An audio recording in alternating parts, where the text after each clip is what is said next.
So this is 1 Thessalonians 3, the scripture for February 24th.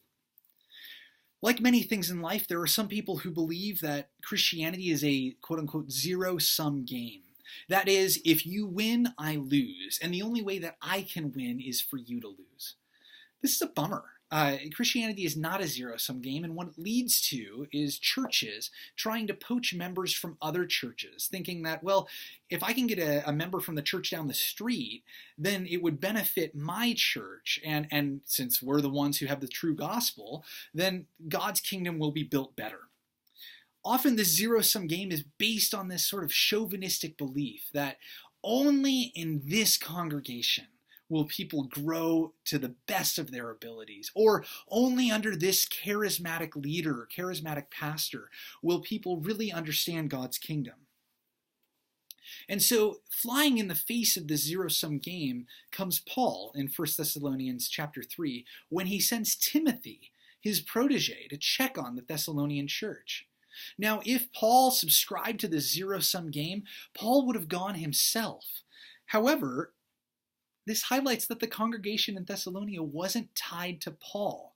And this is really, really important because one of the goals of a healthy church is for every pastor and every staff person to be a replaceable part. If they leave, we'll miss them, but the ministry of the congregation and the ministry of God's kingdom will still go on even without this one person. The church cannot stand or fall on the back of one individual or on the back of a group of individuals. Because if it stands or falls on someone human in the church, then it doesn't stand or fall on Jesus Christ. And that's the idea here that Paul's getting at. By sending Timothy, Paul's showing that he views himself as a replaceable part and not as the charismatic leader that the church requires in order to survive. And then furthermore, in response to the news that Timothy brought back, Paul is thrilled. There are some pastors who, after they leave the church to which they were called, hope that the church doesn't succeed. And this is so backwards.